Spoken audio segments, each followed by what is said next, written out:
नमस्कार, ABN news में आपका बहुत बहुत स्वागत है और मैं हूं सुरेश झा। आज से हम एक नया प्रोग्राम शुरू करने जा रहे हैं, उसका नाम है बात मुद्दे की, जिसमें हम बात करें जनता की, यानी उस जनता की, वो जनता जनार्दन की जो सरकार चुनती है, जो नेता चुनती है, जो सांसद चुनती है, जो पार्षद चुनती है, उस जनता की बात करेंगे और जवाब पूछेंगे सरकार से। हम इस अपने प्रोग्राम में तमाम वो मुद्दे उठाएंगे जिनका सरोकार होगा सीधे सीधे आपसे, सरकार से होगा, क्योंकि सरकार इसमें जवाब देगी। क्योंकि तमाम मुद्दों को लेकर हम बात करेंगे। आज ऐसा ही हमारे साथ एक मुद्दा है और वो मुद्दा है पुरुष आयोग का। जी हाँ, पुरुष आयोग का। महिलाओं को लेकर तमाम कानून तो बने हुए हैं, क्योंकि हमारे समाज में महिलाओं को पूजा जाता है, सम्मान किया जाता है, और सम्मान किया भी क्यों ना जाए, क्योंकि हमारी ये संस्कृति है, हमारे संस्कार हैं जहाँ पर महिलाओं को पूजा जाता है। लेकिन आज उसी संस्कार, उसी सिद्धांत को देखा जाए तो हमारे समाज में जो महिलाओं को लेकर जो कानून बने हुए हैं, कहीं ना कहीं उन तमाम कानूनों का मिसयूज किया जाता है। तमाम बेगुनाह लोग जेल की सलाखों के पीछे हैं। तो आज हम जो बात उठाने जा रहे हैं मुद्दे की, वो है पुरुष आयोग। पुरुष आयोग को लेकर पिछले 6-7 सालों से लगातार देश भर में संघर्ष किया जा रहा है। सरकार पर दबाव बनाया जा रहा है कि आप पुरुष आयोग बनाएं, क्योंकि पुरुष आयोग बनाने की समय इसलिए जरूरत है क्योंकि महिलाएं पुरुषों को प्रताड़ित करती हैं। आज हमारे साथ पुरुष आयोग की मांग को उठाने वाली रूपा तिवारी हैं, जो इस आंदोलन को चला रही हैं, हमारे साथ मौजूद हैं। मैम, आपका हमारे इस कार्यक्रम बात मुद्दे की बहुत बहुत स्वागत है। मुझे याद है कि आपने 2 या 3 साल पहले पुरुष आयोग को लेकर जब आपने जंतर मंतर पर धरना दिया था, तो मुझे बड़ा अजीब सा लगा था कि पुरुष आयोग कहाँ से निकल के आ गया। तो ये आपके दिमाग में कैसे आया कि पुरुष आयोग की मांग जो है, ये जो बनाना है, उसको आज के समझ में जरूरत है इसकी? नहीं, इसकी बहुत ज़रूरत है। मेरे पास जो केसेस आते हैं, कई बार ऐसे लगता है कि विक्टिम एक्चुअली कल्प्रिट है। तो यहाँ पे महिलाएं आती हैं, बोलती हैं कि हम सफ़र कर रहे हैं, फिर बाद में पता चलता है कि नहीं, ये एक फॉल्स केस में अपने पति और उनके फैमिली को ट्रैप करके ये केसेस आगे बढ़ा रहे हैं। तो फिर जब मैंने और पढ़ा तो तब पता चला कि रेप केसेस 79% फॉल्स हैं, 98% डाउरी केसेस फॉल्स हैं, मोलेस्टेशन के 77% केसेस फॉल्स हैं। तो तब यहाँ सुप्रीम कोर्ट ने भी बोला है कि this is nothing but legal terrorism. तो तब लगा कि पुरुष जाए तो जाए कहाँ, क्योंकि एक तरफा कानून है, पुरुष आयोग तो है, बट हमें कानून में भी जेंडर न्यूट्रल लॉज लाने की बहुत ज़रूरत है। तभी हमने ये मुहिम स्टार्ट की थी नेशन वाइड। हमारे एसोसिएट्स भी हैं 28 सिटीज़ अक्रॉस इंडिया जो इसी मुहिम को चलाते हैं, जहाँ पे पुरुष आके अपने, मेरा जो नंबर है वो हेल्पलाइन नंबर है, तो लोग मुझे फ़ोन करते हैं, उनसे बात करते हैं। तो ये सारे जो हैं बहुत ज़रूरी है आज के टाइम पे। हमें ये एक पुरुष आयोग करना ज़रूरी है। ये एक पुरुष 9 मिनट में इंडिया में सुसाइड करता है, compared to 1 woman in 28 minutes. तो इतनी अलार्मिंग फिगर्स में हमारे पुरुष जाएं तो जाएं कहाँ, क्योंकि थाने में जाते हैं तो थाने वाले बोलते हैं अच्छा बीवी से पिट के आ गया, लाफिंग स्टॉक बन चुका है, मजाक। सो ये सीरियस इशू है और इसके लिए हमने बहुत सारे निवेदन और पोस्ट कार्ड और मेमोरेंडम सबमिट किए हैं पार्लियामेंट में भी, मोदी जी को भी, कि हमें एक जेंडर न्यूट्रल लॉ चाहिए ही चाहिए और मेंस कमीशन भी चाहिए। होपफुली मेंस कमीशन करप्ट ना हो, क्योंकि इंडिया में करप्शन का भी बहुत बड़ा इशू है। लेकिन मैम, जो आप आंदोलन कर रही हैं वो बड़ा आंदोलन, बहुत टेढ़ा मामला है, क्योंकि पुरुष आयोग जो बनाने की बात है, मुझे लगता नहीं कि शायद सरकार इस पर राजी होगी या नहीं होगी। ये बहुत लगता है कि आंदोलन जो आपका बहुत आगे तक जाएगा ये। लेकिन जिस तरीके से आपने जो फिगर दिया, अभी आपने जो फिगर आपने दिया है, बहुत ही चौंकाने वाला फिगर है, उसको लेकर सरकार का ध्यान इस तरफ नहीं है? ये सरकार के फिगर्स हैं, ये मैंने नहीं बनाया है, ना मैंने रिसर्च किया है, ये सरकार के ही फिगर्स हैं सारे। तो अभी आप देखोगे 79% रेप केसेस फॉल्ट हैं, 77% मोलेस्टेशन केसेस फॉल्स हैं, डाउरी के तो 98%, दैट इज़ नियरली 100% होने वाला है, दैट इज़ फॉल्स। जेल जाने के डाउरी केस में 11 lakh men have been imprisoned, और इससे जो है उनकी जॉब्स गई, सोसाइटी में उनका नाम गया। और हमारे कानून में ये भी एक प्रॉब्लम है कि विमेन की आइडेंटिटी, महिला की आइडेंटिटी डिस्क्लोज नहीं कर सकते, इट्स अगेंस्ट द लॉ। लेकिन पुरुष के साथ भी वही होना चाहिए, क्योंकि यहाँ पे बिना, जब लिटिगेशन में चली जाए, पेंडिंग केस है, उनकी आइडेंटिटी डिस्क्लोज हो जाती है, उनकी जॉब्स चली जाती है, तो वो जिए तो जिए कैसे? सोसाइटी में कोई एक्सेप्ट करने के लिए भी तैयार नहीं है, और ये भी है कि कोई भी कंपनी उन्हें वापस लेने के लिए भी तैयार नहीं होती। लेकिन मैम, आपने शुरुआत जो की है पुरुष आयोग बनाने को लेकर, अभी तक आपको कैसा समर्थन मिल रहा है? लोगों का, जनता का समर्थन मिल रहा है आपको? हाँ, बहुत सपोर्ट है, बहुत सारी महिलाओं का भी सपोर्ट है। ये नहीं है कि इट इज़ जस्ट पुरुष, महिलाओं का भी सपोर्ट है, क्योंकि हमारी लड़ाई जो है उन महिलाओं के खिलाफ है जो फॉल्स केस करते हैं। हर महिला बुरी नहीं है, तो जो ये अंडरस्टैंड भी करती है, उनके फैमिलीज़ में भी ये प्रॉब्लम है, वो डेफिनेटली हमारे साथ हैं। लेकिन जो अभी आपने ये मोर्चा जो खोला हुआ है, आपने कहा कि महिलाएं भी आपका सपोर्ट कर रही हैं, पुरुष तो खैर सपोर्ट करेंगे, महिलाएं सपोर्ट कर रही हैं। अभी तक के अगर आपके संघर्ष में देखा जाए तो कुछ ऐसे मामले सामने हैं जिसमें वाकई आपको लगा हो कि पुरुष आयोग की मांग जो है आपकी बिल्कुल जायज़ है? यस, बिल्कुल, बहुत सारे केसेस ऐसा है कि अभी रिसेंटली एक नया ट्रेंड स्टार्ट हो गया है, वो है साइबर क्राइम्स, जहां महिलाएं मैट्रिमोनियल साइट से फ्रेंड रिक्वेस्ट या जो भी हैं वो भेज रहे हैं, मिल रहे हैं, फाइनलाइज होती है बात, इंटीमेट रिलेशन हो जाता है, फिर 1 घंटे में थाने में कंप्लेंट डालते हैं रेप का, और फिर उसके बाद नेगोशिएट करते हैं फैमिलीज़ के साथ, और 5 से 10 लाख, मैं तो बोलती हूँ ये मार्केट फिगर हो गया 5 से 10 लाख मांगने की। ये एक शॉर्टकट हो गया है, और काफ़ी सारी महिलाएं ये कर रही हैं। अभी एक रीसेंट केस हुआ था जिसमें 5 जगह उन्होंने शादी का वादा करके ऐसे लूटा है, तो उसके बाद उन्होंने खुद ही विड्रॉ कर लिया केस। तो ऐसी अलार्मिंग केसेस हो रही हैं जहाँ पे महिलाएं ऐसे कर रहे हैं और पुरुष कुछ नहीं कर पा रहे हैं, क्योंकि rape is non bailable offence also. बहुत सारे मतलब कॉम्प्लिकेशंस, लीगल कॉम्प्लिकेशंस में फंस जाते हैं। उत्तर प्रदेश का एक मामला था, विष्णु तिवारी, बड़ा आजकल सुर्खियों में है।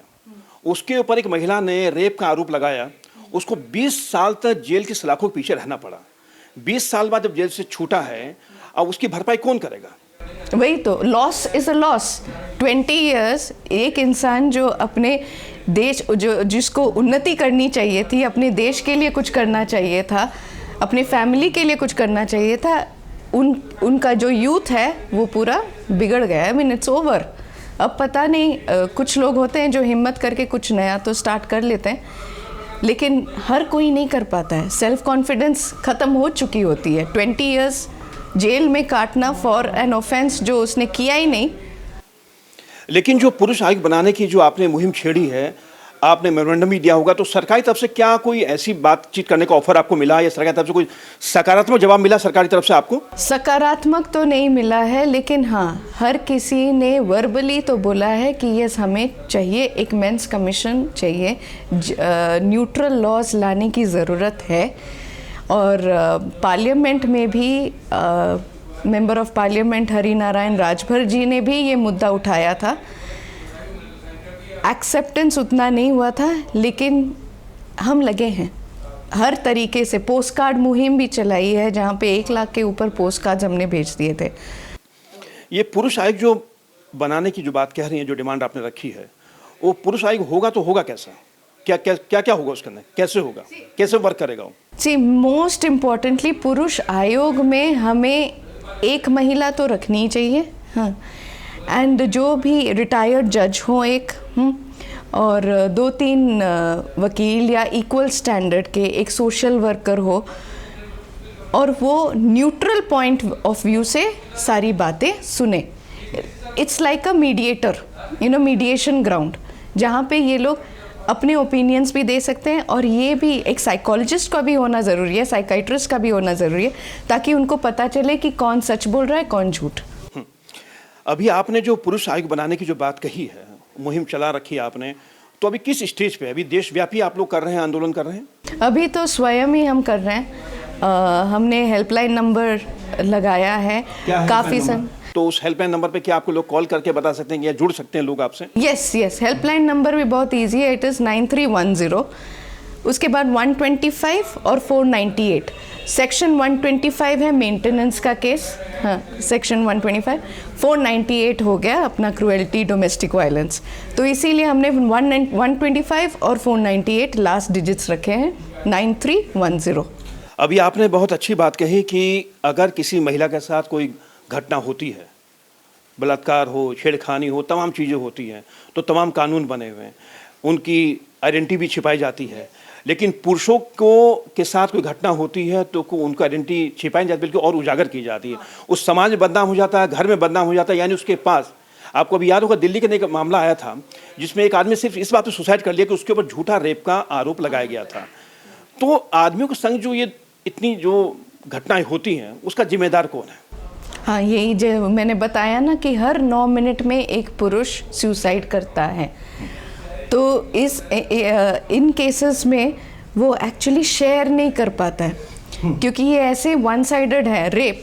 अगर वो कंसेंशुअल सेक्स भी होता है, फिर भी अगर रेप बोला जाए, वो कहाँ से प्रूव करेगा? अभी तो ये नया ट्रेंड आ गया है रिवेंज का। बॉयफ्रेंड ने छोड़ दिया या हस्बैंड का कुछ पता चला तो बस रेप के केस डाल दिए। तो ये एक रिवेंज मोटिव हो गया। इसी पे ही सुप्रीम कोर्ट ने बोला इट इज़ लीगल टेररिज्म।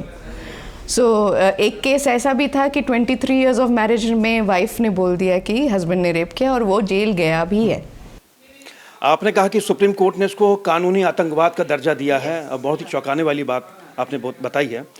आपको याद होगा कि समय समय पर चाहे हाई कोर्ट कह लें चाहे सुप्रीम कोर्ट कह लें, इस पर चिंता जता चुका है कि अब बर्दाश्त नहीं होगा। अगर महिलाएं अब पुरुषों के खिलाफ झूठा मुकदमा दर्ज करवाएंगी तो उनके खिलाफ कार्रवाई की जाएगी। रूपा जी, आप पेशे से एडवोकेट भी हैं, आज तक कितनी महिलाओं के खिलाफ कार्रवाई हुई है, बताइए जरा आप। बहुत ही कम हुई है, बहुत ही कम। वो बाहर ही बाहर निपटाने की कोशिश करते हैं। और जब से ये वाली ये आई कि फॉल्स केसेस पे 10 साल की सज़ा होगी, उसके बाद थोड़ा सा तो फॉल्स केसेस की रिपोर्टिंग कम हुई है। लेकिन ऑपोजिट पार्टी को अगर इन्वेस्टिगेट करने के लिए भेजा जाए तो बहुत फॉलोअप के बाद पुलिस इन्वेस्टिगेट करती है। इमीडिएट तो है ही, क्योंकि उनका और कोई ऑप्शन नहीं है। लेकिन वो जो फॉलोअप इन्वेस्टिगेशंस होती है कि हमें ये प्रूव करना है कि ये फॉल्स केस है, बहुत फॉलोअप। लेकिन सुप्रीम कोर्ट या हाई कोर्ट को खुद आगे नहीं आना चाहिए ऐसे मामलों में? अगर कोई महिला किसी के खिलाफ झूठी शिकायत दर्ज करवाती है और बाद में वो इनोसेंट पाया जाता है, तो सुप्रीम कोर्ट और हाई कोर्ट को खुद आगे आके कार्रवाई नहीं करनी चाहिए? आई थिंक कॉम्पनसेशन, डेफमेशन, ये जो इतने साल डेफमेशन उन्होंने सहा है सोसाइटी में, जैसे उनको बाहर ही कर दिया है, उन सब का ना एक कॉम्पनसेटरी ये होना चाहिए, कॉम्पनसेशन ज़रूर मिलना चाहिए। नहीं तो उसका कंपनसेशन तो मिलना चाहिए, लेकिन कैसे मिलेगा? हम बात तो बहुत बड़ी बड़ी करते हैं, कानून में तो बहुत कुछ लिखा हुआ है। अगर कोई महिला किसी के खिलाफ झूठी शिकायत करती है, कानून में वो भी प्रावधान है कि उसमें शिकायत करवाने पे आपके खिलाफ कानूनी कार्रवाई। लेकिन आज तक कोई कानूनी कार्रवाई हुई है और नहीं हुई है, तो इसकी वजह क्या है? नहीं, कानूनी कार्रवाई अगर हुई भी है वो तो 5-6 साल खींची जाती है। तो जैसे अगर यहीं पे ही मैं जाके कंप्लेन कर दूं कि मुझे ये कैमरा पर्सन ने लगातार 13 सेकंड देखते रहे, आई एम फेल्ट अनकम्फर्टेबल, इनको इमीडिएटली अरेस्ट कर लेंगे। और बाय द टाइम विटनेसेस आ जाए तब तक ऑलरेडी लेट हो चुका है। इट्स 5 years लिटिगेशन पेंडिंग, करते रहेंगे। तो कानूनी कार्रवाई में भी ये जो डिले है, जो बोलते हैं ना justice delayed is justice denied, उसी के बराबर हो। आपको याद होगा कि दिल्ली में एक बहुत ही चर्चित केस हुआ था, एक लड़की के साथ चलती बस में बलात्कार हुआ था, निर्भया कांड जिसको नाम दिया गया था। उसके बाद और भी सख्त कानून बना। तो जब जब सख्त कानून जो बनता जाए तो पुरुष तो और पिसते जा रहे हैं, इसका मतलब? नहीं, वो अलग केस था, वो तो प्रोवन केस भी था, उसमें नहीं, मैं उस केस की तो बात नहीं कर रहा, मैं कि जिसके बाद जो कानून में और चेंज आएगा, कानून को और सख्त बनाया गया। एक्चुअली सख्त बन भी नहीं रहा। अभी 497 जब से निकाला गया है, although it is ground for divorce, extra marital affair criminal offence नहीं है, इससे तो क्राइम और बढ़ गया। क्योंकि इसमें जो दूसरी पार्टी है वो तो दुखी है ही, और वायलेंस पे उतर रहे हैं, तो क्राइम तो बढ़ गया है। ये जो आपने बनाया पुरुष अधिकार संघर्ष मोर्चा जो आपने बनाया है, इसका मतलब पूरे देश भर के अंदर ये लोग इसी मुहिम को चला रहे हैं, पुरुष आयोग बनाने की मांग को लेकर चल रहे हैं लोग। हम लोग पहले पुरुष आयोग की मांग के लिए लड़ रहे थे, लेकिन अब रियलाइज हुआ है कि पुरुष आयोग से ज़्यादा है जेंडर न्यूट्रल लॉस, कि पुरुषों के लिए भी कुछ कानून आ जाए। जैसे पत्थरों के लिए कानून है, जानवरों के लिए कानून है, अगर पुरुषों के लिए भी वही कानून दे दिए जाए तब भी ठीक है। तो एक न्यूट्रल लॉ के लिए अब लड़ाई है। नहीं तो अभी आपका आप जो संघर्ष कर रही हैं वो अभी किस स्टेज पर है अभी? अभी तो हमने एक ये मेमोरेंडम बनाया है। मेमोरेंडम के साथ एक ड्राफ्ट लॉस बनाए हैं, जिसमें हमने क्रूएल्टी के कुछ लॉस, कुछ ये आईपीसी के कुछ लॉस, उसको मिक्स एंड मैच करके एक ड्राफ्ट बनाया है। और वो प्रपोजल हमने पार्लियामेंट के काफ़ी रिप्रेजेंटेटिव्स को अपने हाथों से दिया है। आपके साथ इस संघर्ष में कई बुद्धिजीवी लोग भी हैं, वकील भी जुड़े हैं आपको, तो सरकार को आप लोग समझा नहीं पा रहे हैं, सरकार समझना नहीं चाहती कि पुरुष आयोग बनना चाहिए नहीं बनना चाहिए? एक्चुअली मुझे तो ये ब्रूटल ट्रूथ है, हाँ, I am being very straight forward. Vote bank कहीं इफेक्ट ना हो जाए, मुझे लगता है कई महिलाएं इससे नाराज ना हो जाए। जी, बट ये कम्युनिकेशन से ही पॉसिबल है, क्योंकि कई महिलाएं भी हमें सपोर्ट कर रही हैं। तो हमारी लड़ाई जो है हर महिला के खिलाफ नहीं है, सिर्फ उन्हीं महिलाओं के खिलाफ है जो फॉल्स केस करते हैं। महिलाओं के खिलाफ आप नहीं हैं, सिर्फ उन्हीं महिलाओं के खिलाफ हैं जो फॉल्स केस करती हैं। आपको ध्यान होगा अभी आपने जो फिगर दिया डॉरी का, बलात्कार का, छेड़खानी का, तमाम जो आपने फिगर भी दे रखे हैं, जो फिगर आपके नहीं है, सरकारी फिगर हैं, नेशनल क्राइम रिकॉर्ड ब्यूरो के ये फिगर हैं। लेकिन तमाम जो फिगर जो अभी हैं, कहीं ना कहीं इस मामले के अंदर जो जेन्युइन महिला होती है, जिनके साथ वाकई जाति होती है, वो कहीं ना कहीं वो पिसती हो, उसको कैसे न्याय मिलेगा? वो जो है सफ़र ना करें, इसीलिए हमें जेंडर न्यूट्रल लॉज चाहिए, क्योंकि जो जेन्युइन है उनके ऊपर भी अगर हम हावी हो जाए तो वो तो पूरी तरह से टूट जाएंगी। यानी उनको भी अगर कोई शिकायत लेके महिला जाती है तो पहले एक बार में शक की निगाह से देखा जाता है। और अब एटलीस्ट ये तो अच्छा हो गया कि पुलिस जो पहले इमीडिएट अरेस्ट करती थी, अब जो है पूरी छानबीन करके वो जो 14 चेकलिस्ट एक रूल्स है, वो चेकलिस्ट फॉलो करके इन्वेस्टिगेट करके फिर अरेस्ट करती है, वरना इमीडिएट अरेस्ट पहले होता था। तो थोड़ा थोड़ा बदलाव तो आ रहा है जांच में, यानी पुलिस ने थोड़ा इतना किया कि अभी सीधा अरेस्ट नहीं है, थोड़ा उसमें जांच में। चलिए, आपका बहुत बहुत धन्यवाद, आपने हमसे बातचीत की और पुरुष आयोग को लेके जो आप आंदोलन चला रही हैं, हमारी शुभकामनाएं आपके साथ में है।